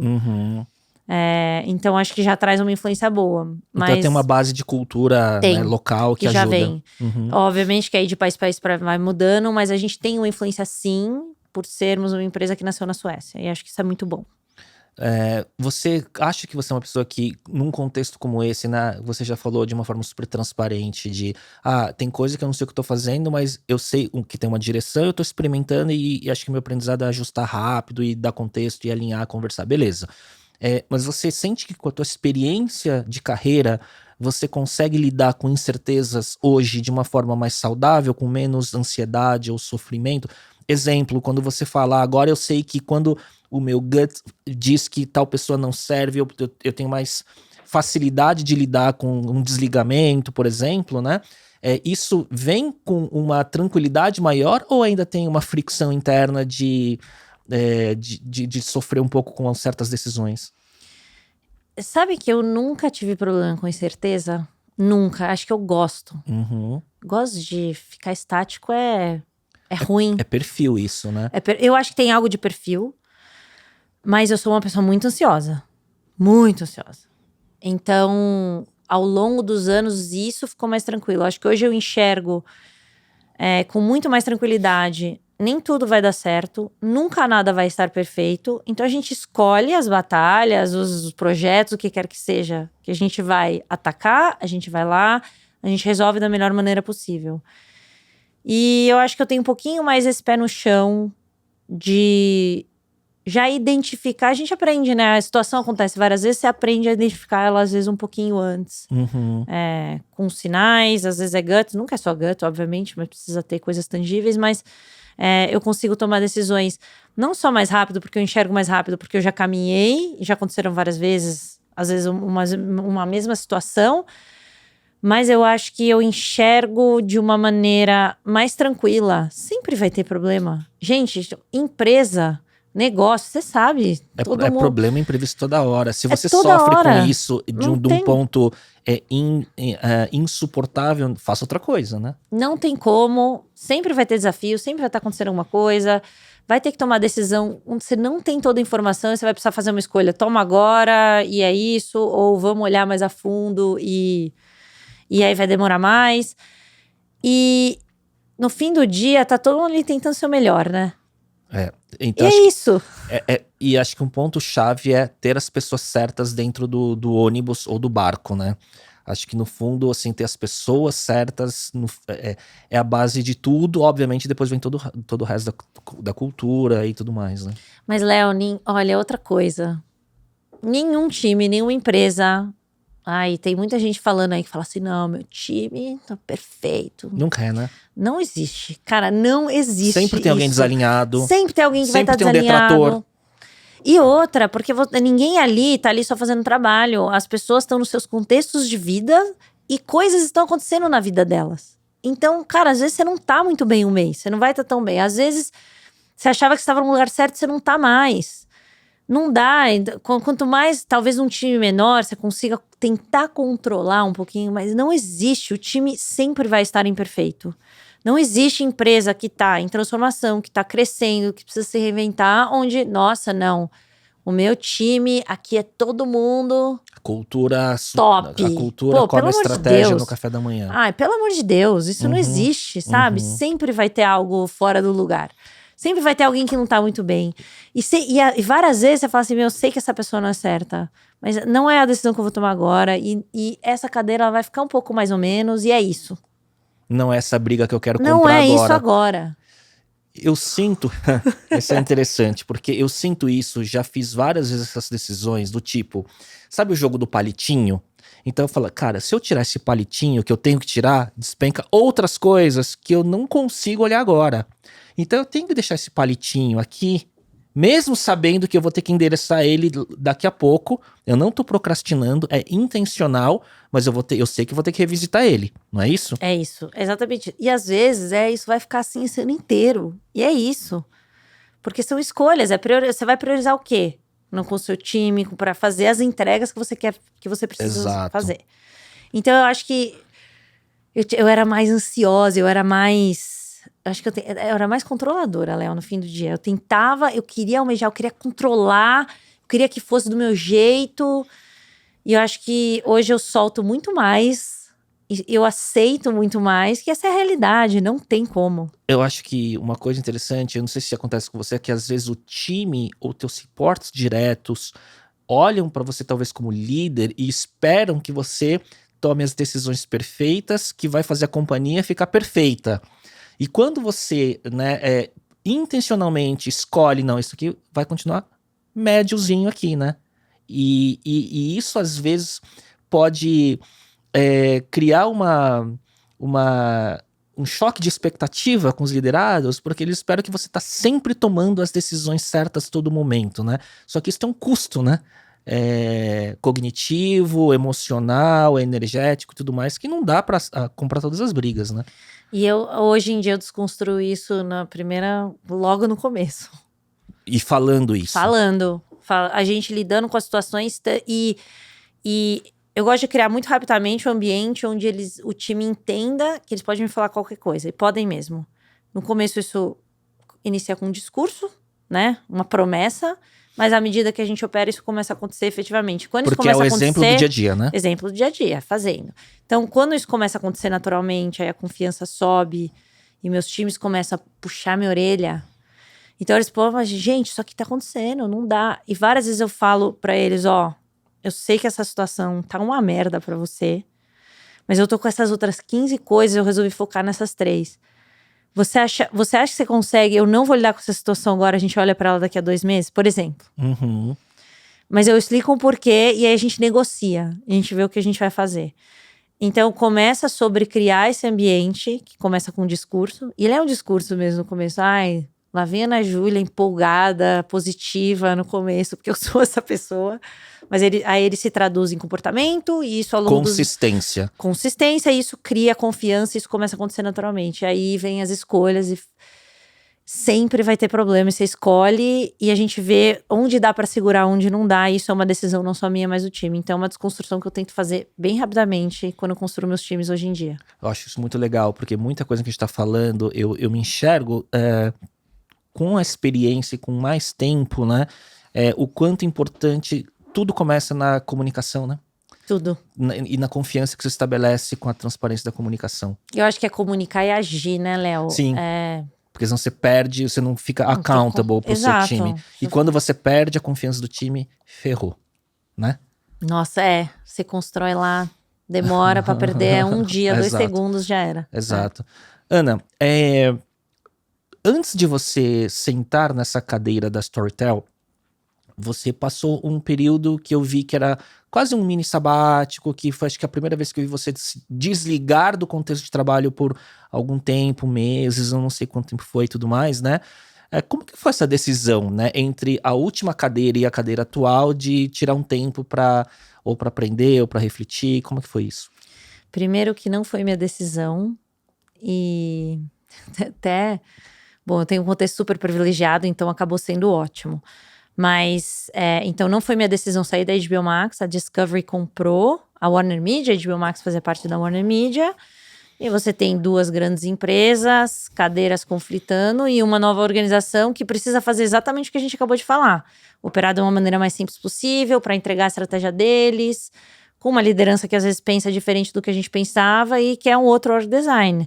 E nessas, um monte de gente foi cortada, eu fui uma delas. E foi a primeira. Eu lembro quando eu fui pra HBO Max, eu sempre planejo, eu nunca vou pra algo pra ficar 1 ano, né? Eu quero sempre ficar 5 anos. Às vezes os contextos mudam, você acaba sendo antes, mas. E foi o caso da HBO Max. Então, eu fui demitida em junho do ano passado. E você vê, você me conhece há muitos e muitos anos. Então, desde os 18 a 20 anos.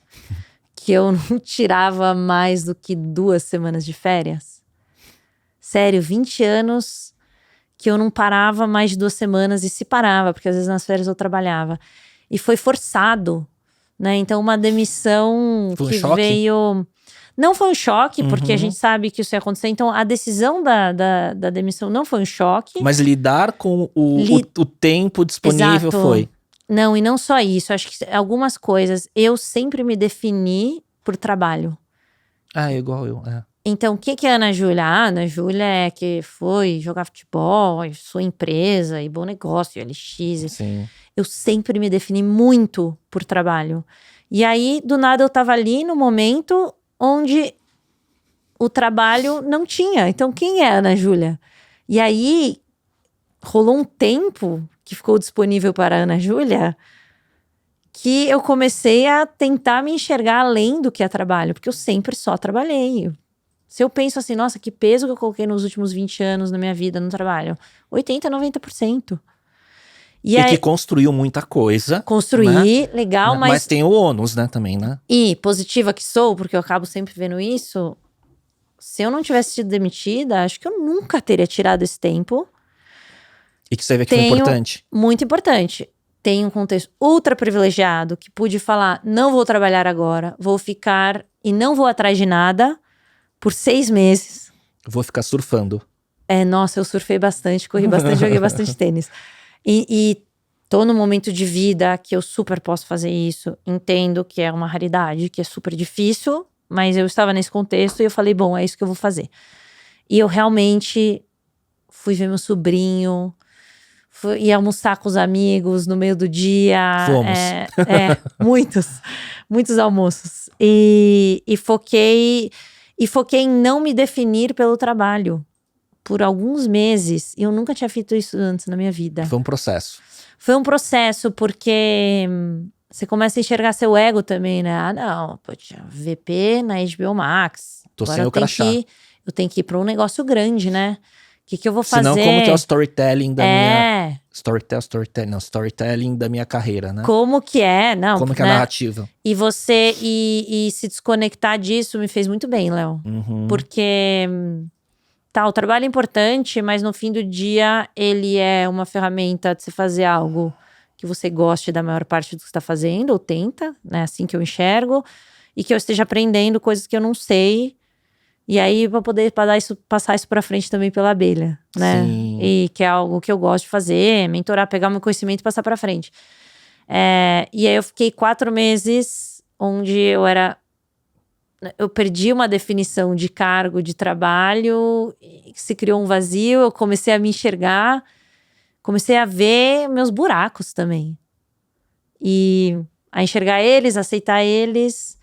E aí, naturalmente, rolou a conexão com o Storytel. E agora tô de volta, mas eu acho que eu enxergo o trabalho de outra maneira, sabia, Léo? Então você tem essa clareza de que alguma chavinha mudou no seu autoconhecimento, na sua autodefinição, de certa forma, né? E que te traz uma bagagem um pouco transformada. Um pouco transformado. O trabalho sempre vai ser chave pra mim, que eu amo. Eu tenho paixão por trabalhar, eu construir uma carreira que eu consigo escolher hoje e tomar certas decisões com mais calma, mas o trabalho não me define hoje como ele me definia no passado. Então, eu me enxergo além, que é algo que eu não consegui fazer por 20 anos. Então, que doido. Então, do ponto de vista de autoconhecimento, autoaceitação e tudo mais, você tá num universo um pouco mais expandido em relação a você mesmo. E eu acho que eu não tô ligando mais. É uma cadeira grande, não é? Eu tô mais, o trabalho, tô aprendendo, gosto com quem eu tô trabalhando, gosto da cultura e consigo aplicar o que eu acredito no que eu tô fazendo. O resto, se tá bonito no LinkedIn, se não tá, na rede social, sei lá. Isso daí dá um parênteses daqui a pouco, né? Ana, o tema, assim, de liderança feminina, né, executivas, né, numa escala global, liderando negócios, e hoje que você está numa cadeira que tem uma posição global, você vê que tem diferença desse tema nas diferentes culturas que você opera? Totalmente. Eu acho que existe ainda o grande tema que é bem global, que é a questão mulheres na liderança, mulheres executivas. Isso é um tema global, a gente sabe do entretenimento, isso foi forte. Ainda é muito uma questão só homem e mulher e não amplia os gêneros. Então isso a gente vê como uma questão global. Agora, quando a gente olha, vamos supor, diversidade racial, ela muda em termos de composição país para país. Diversidade racial na Suécia, por exemplo, é muito diferente do Brasil. Você tem toda uma questão de imigrantes, ainda mais agora depois da Ucrânia, acontecendo na Europa. No Brasil, a gente tem mais de metade da população que é negra. Então, esses recortes, eles mudam de país para país. A discussão se torna mais complexa, mais interessante. E muda de localização para localização. Então, na Storytel isso é super importante. É uma pauta bem central pra gente, mas ultra desafiadora. Porque ela significa diferentes coisas em diferentes recortes, em diferentes lugares. Uhum. Você tem outros pares em cadeiras de senior management, né, que expressam essa questão da diversidade, então outras mulheres, outros gêneros, o que for, racial até? Sim, bastante. E é um desafio, né? Então, como você precisa transformar o negócio, ao mesmo tempo você precisa olhar isso, porque diversidade na equipe significa melhores resultados. Sim. Na prática, vivemos isso, fizemos isso no Telecine, na HBO Max também era um super foco. Então, assim, não acontece da noite pro dia, mas é uma questão super presente com a gente. Interessante. E até, você vê, uma empresa europeia, às vezes você começa a pensar, é a primeira vez que o nosso management team começa a ser mais diverso e não só europeu. Isso com apoio. Os founders atuam ainda no negócio ou já saíram do negócio? Não, já saíram, estão no conselho. Entendi. Então hoje o C-level e tudo mais, todo mundo apoia Com certeza. a cultura. Não é só apoiar, né? A gente tem as estratégias, tá dentro da pauta. Do core da estratégia do business. Com certeza. Muito bom, muito legal. E acho que isso tudo conecta com o teu propósito de como você quer operar e trabalhar, né? Ah, sim.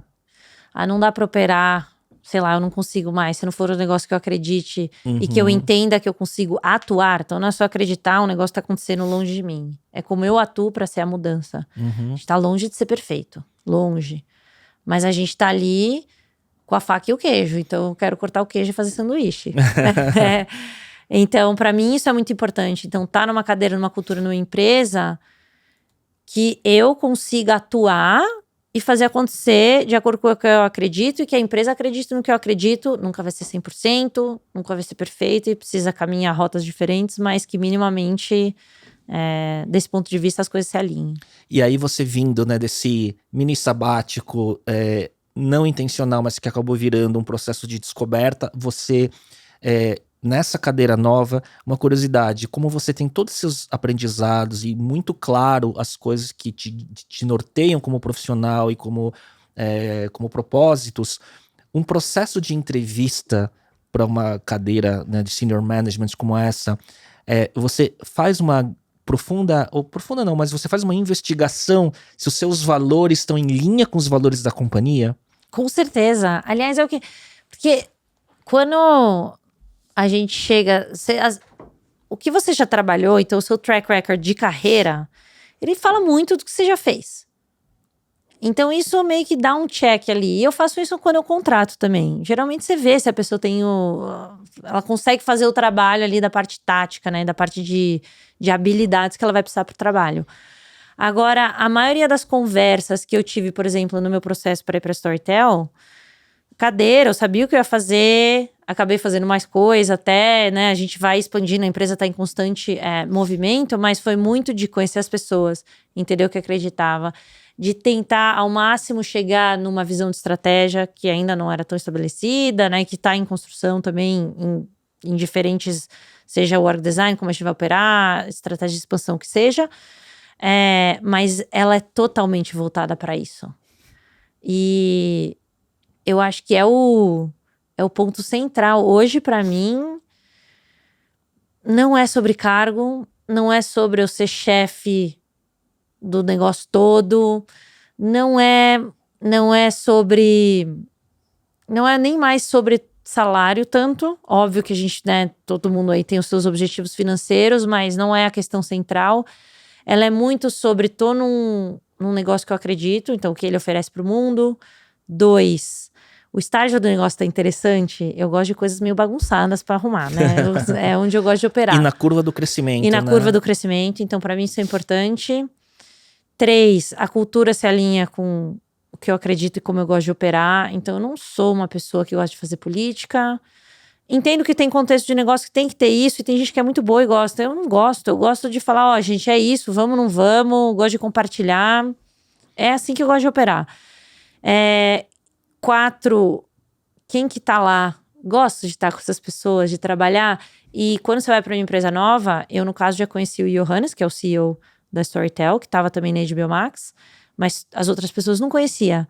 Então o processo vai muito sobre também conhecer essas pessoas. E aí, depois que eu entrei agora, algumas semanas, nossa, cada vez mais check no as pessoas alinham em como eu vejo, porque assim, zero política, a gente gosta de trabalhar, o pessoal compartilha. Eu realmente tô fase da paixão com o Storytel. Então, assim, né, você fez seu assessment naquela fase de sondagem, de entrevistas e tudo mais, mas a realidade do dia a dia, que é o que mostra, né, o que é uma cultura de verdade, além daquele processo inicial, ele tá se provando que é aquilo mesmo, né? Que é mais. Ah, que legal. Nossa, eu tô. Sabe, eu tô. É bom você estar num lugar que você consegue ser realmente 100% você e atuar na sua essência, realmente, sem ter pro bom e pro ruim. Tem isso, né? Mas tudo bem, né? É, Somos, até prova o contrário, ainda somos humanos, né? é. Então, um capítulo aqui, indo em oposição a esse ponto, né, de você estar alinhada com o que você acredita, aí vem um momento de sincerão, de sinceridade, né? Quais hoje o que você não toleraria? Quais são os discursos e comportamentos do mundo profissional e corporativo que você hoje não tem mais paciência para tolerar e você fala não, isso puta, não chego nem perto. Ai, Léo, você pegou no ponto do sincerão mesmo. Eu tenho muita preguiça, mas muita. A gente pode trazer vários exemplos disso, não só de empresa, mas de startup, de corporate, do que quer que seja, de discurso que não é ação, de falar e vai para o mundo das ideias e fórmulas perfeitas, e vem aqui que eu te dou isso aqui cuspido, e não é o que acontece na realidade. Ou de gente que fala e não tá fazendo. E, de novo, isso a gente pode aplicar em vários contextos que nos rodeiam, mas não consigo. Não consigo, não quero. Hoje posso fazer escolhas e posso realmente escolher não estar próximo disso, mas eu tenho muita preguiça, assim, eu não quero chegar nem perto, não quero nunca mais, assim. Já vivi muito isso nas épocas de startup da abelha. A gente sabe que tem um buzz desde o empreendedorismo de palco, mas isso rola também dentro do corporate. Gente falando discursos lindos, vai desde a diversidade até quando você fala, não, nós somos uma equipe unida. E bullshit. Ai, foi mal. Não. A gente sabe o que é, o que não é. Então, sei lá, muito ego também. Eu não consigo, não tolero, Léo, não consigo. A gente fala muito disso nos nossos almoços, mas Sim.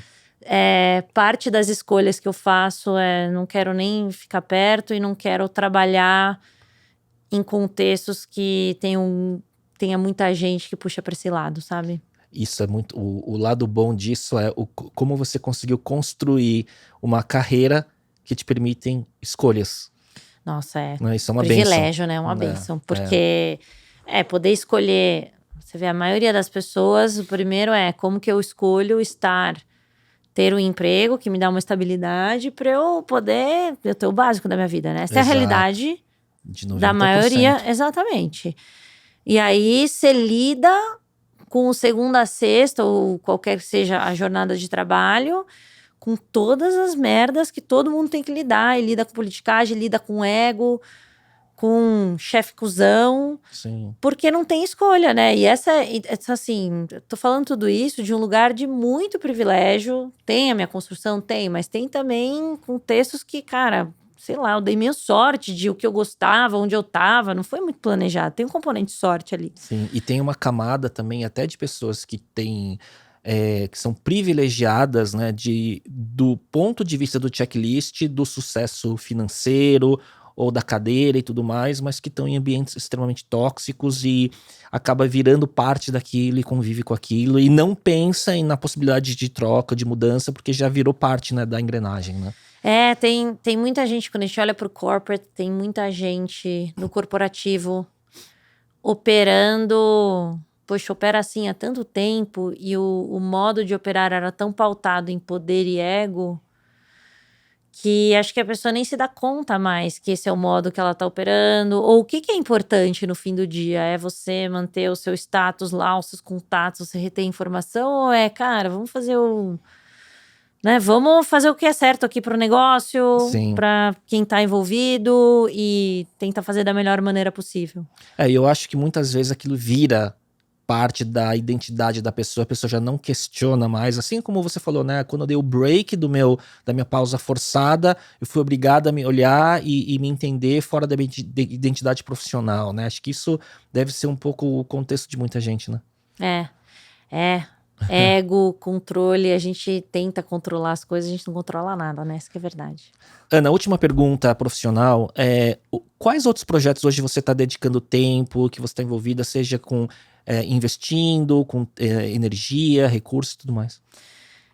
Eu reduzi bastante a Abelha, que é a minha aceleradora de startups, que já operei ela full time por 4 anos, acho que foram. Hoje eu mentoro 2 startups e é isso. Então eu faço Storytel e rodo essas 2 empresas com a Abelha. Não rodo, mas mentoro, né? Então a gente faz encontros aí a cada 2 semanas ou a cada mês. E gosto ainda de me envolver porque eu acho que é importante você passar adiante conhecimento. E outra, gosto de estar perto dos empreendedores, é um outro estágio de negócio que tem também seus desafios. Gostaria de ser melhor, como você bem sabe, em compartilhar o conhecimento. Eu tenho a Zoom, que é a newsletter, onde eu basicamente pego tudo que está no meu cérebro em termos de Faz método download. e coloco lá. Então, ela ainda tá lá, quem quiser pode acessar, mas eu não ando muito boa de colocar conteúdo e de produzir conteúdo. Vira e mexe eu coloco, mas não tá sendo algo muito constante. E eu resolvi não me pressionar sobre isso. Não, isso é parte de muitas conversas que a gente teve, né, que a gente tem. Eu acho que vendo todo esse contexto de tudo que você tá falando, do seu momento, né, dos desafios, de 3 headquarters pessoais, 3 casas, né, já é muita coisa. Eu acho legal isso, você tá intencionalmente sabendo falar não, provavelmente para muita coisa, né, que chega para você, né. Tô tentando, ainda dou uma sofrida. Às vezes eu ainda falo, eu deveria produzir mais conteúdo, porque eu acho que eu tenho... Sem dúvida nenhuma tem. Tenho método, né? E em termos de método eu vou compartilhando, mas não... Eu resolvi falar, quer saber? Deixa vir natural, quando vier eu compartilho, quando não vier isso. Sim. Eu ainda faço eu faço ligações e calls de vídeo, assim, esporádicos de empreendedores que pedem opinião, isso eu faço bastante ainda. Então dedico aí umas 2 horas por mês, acabo fazendo isso, conversando com alguém, conectando, isso ainda gosto. Então, tô aos poucos entendendo. Eu tô entendendo agora uma nova dinâmica, né? Com time zones diferentes e tal, como eu ainda consigo vazar o conhecimento, mas... Mas isso sabe que não é uma exclusividade sua, né? Essa questão de ter repertório e conhecimento, né?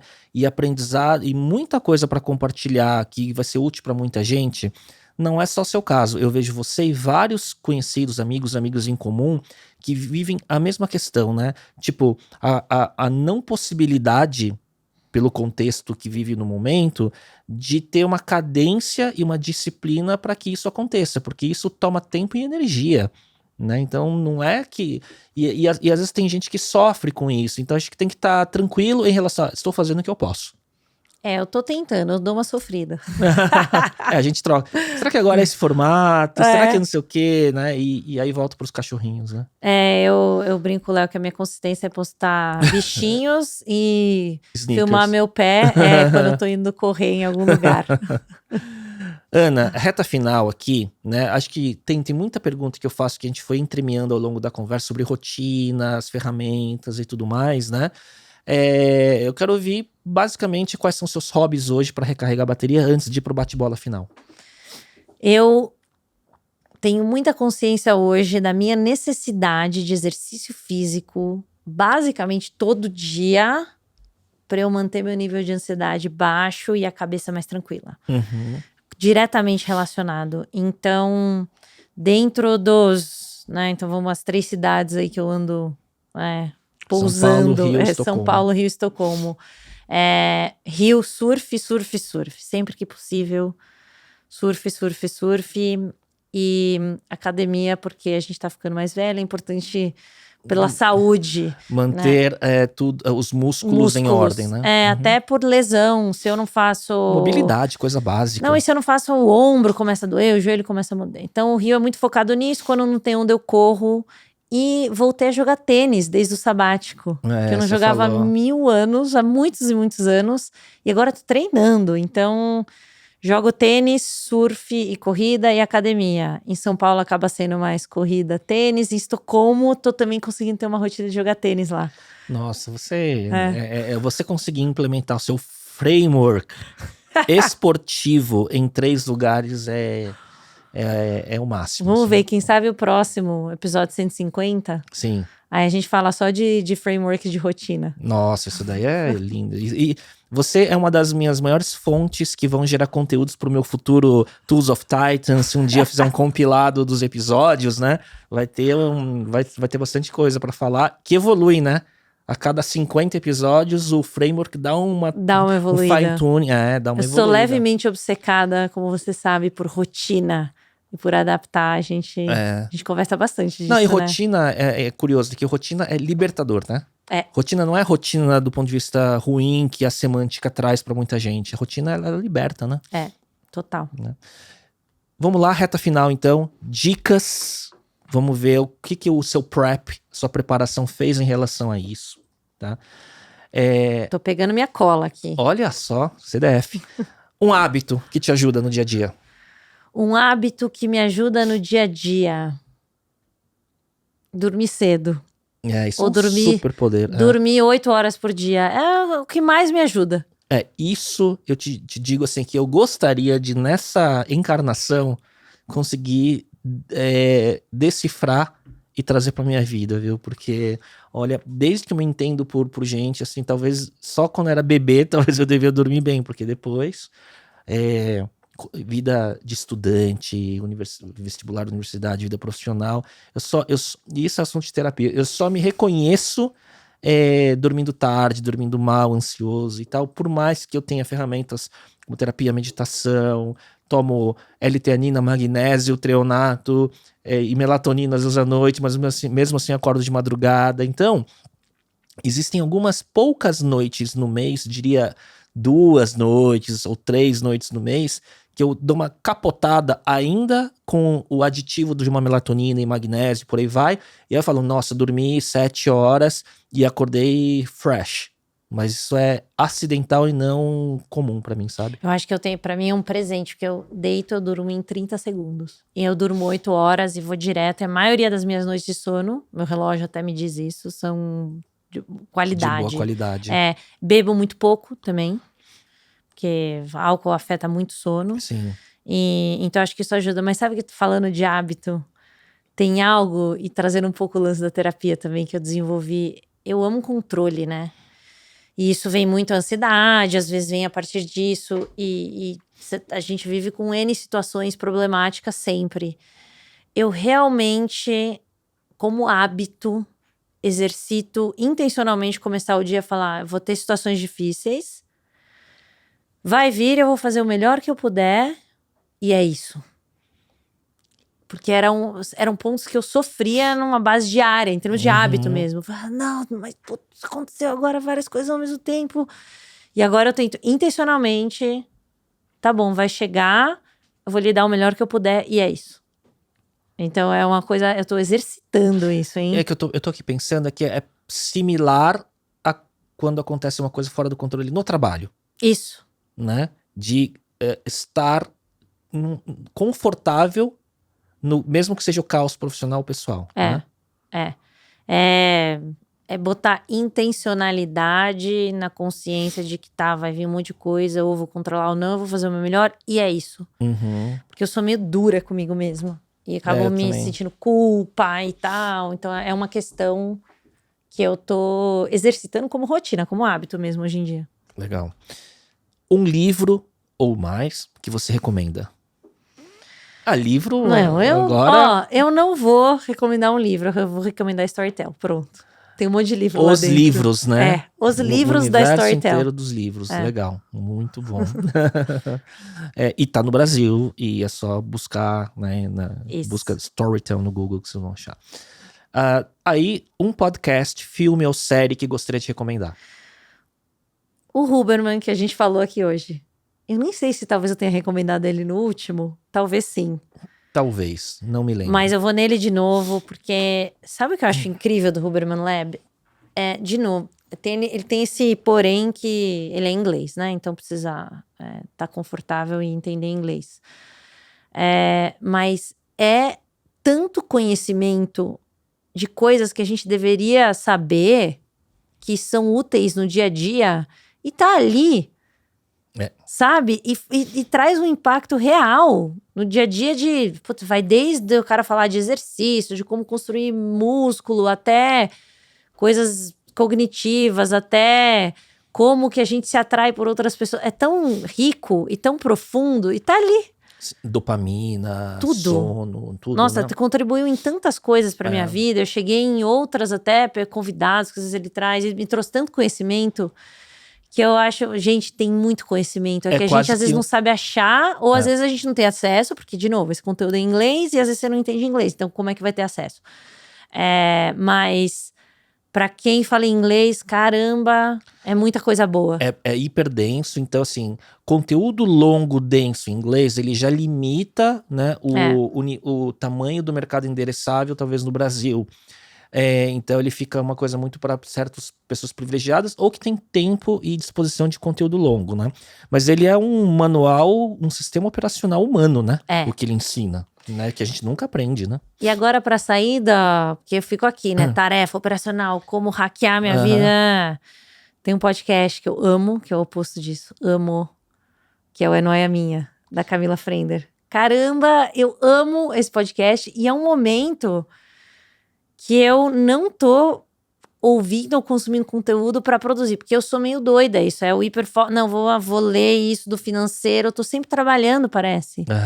E o É Nóia, nossa, é maravilhoso, cara. É muito genial. Bom. Então, eu vou também jogar esse pra não ficar só no ciência, framework, rotina, hackear. E é podcast, filme, série e Succession. Não vamos dar spoiler, mas um arco que acabou de uma forma brilhante, como poucas séries, né?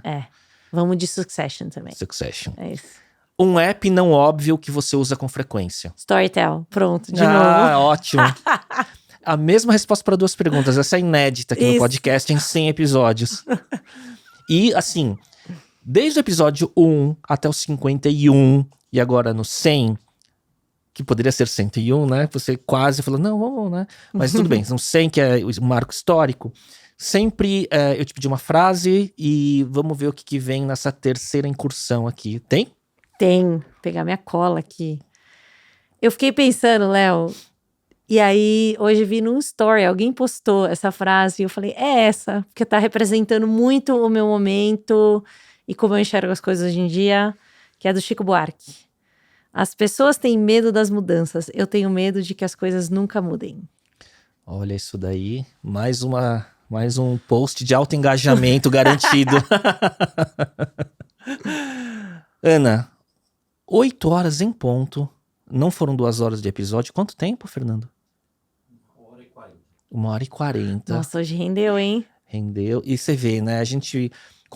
eu estruturo pauta e tudo mais, mas o grande segredo é dançar conforme a música. Esse é o negócio do podcast, sabe? Eu acho. Você tem uma linha que a gente quer... Tem uma linha que eu quero seguir, às vezes, de temas, né? Mas eles vão ramificando, né? E aí você tem... Aí você não pode mais estar preso à pauta.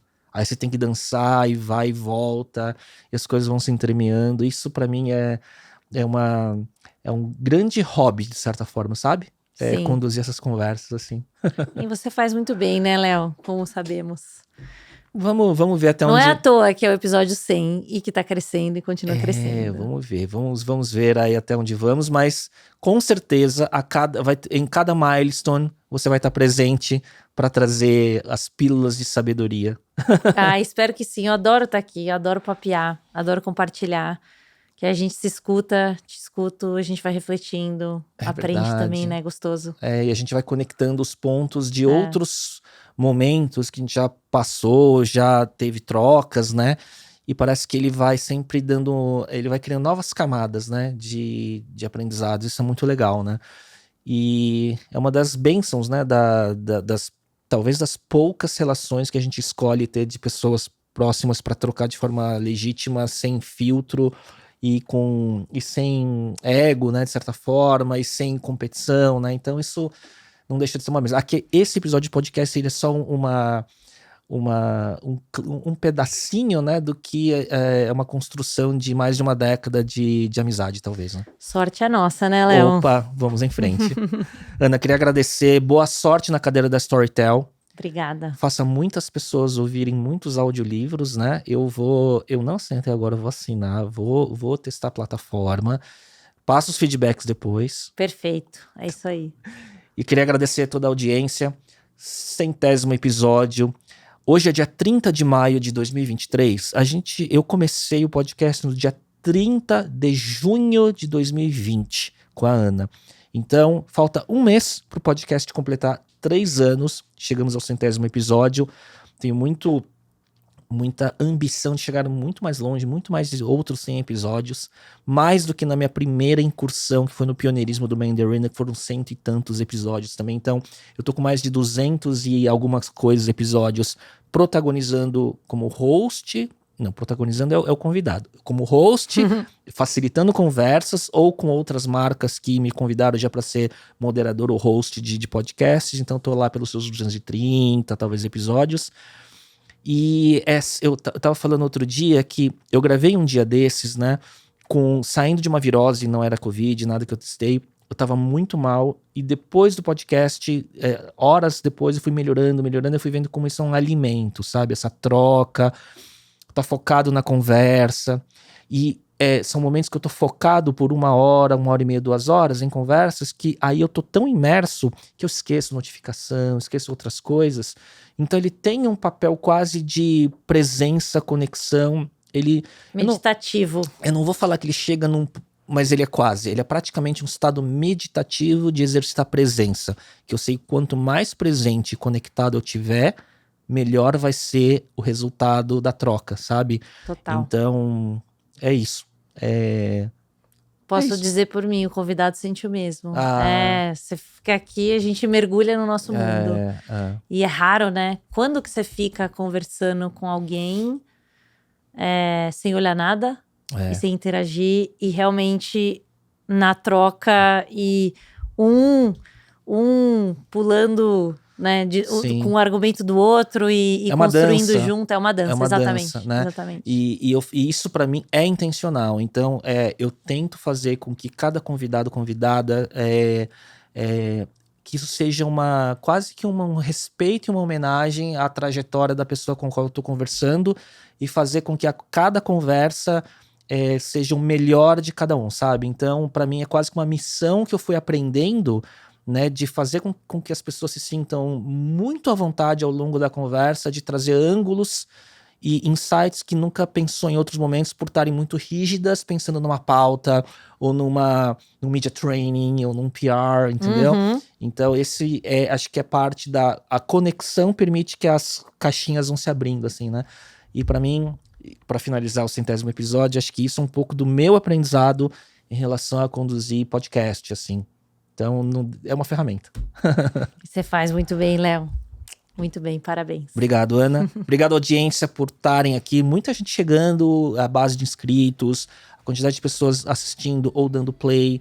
É um gráfico que ele não é um hockey stick, mas ele vai crescendo de forma constante. Então, isso motiva a continuar o trabalho. E a gente volta na próxima semana no 101 e a gente continua na jornada. Até a próxima. Tchau, tchau.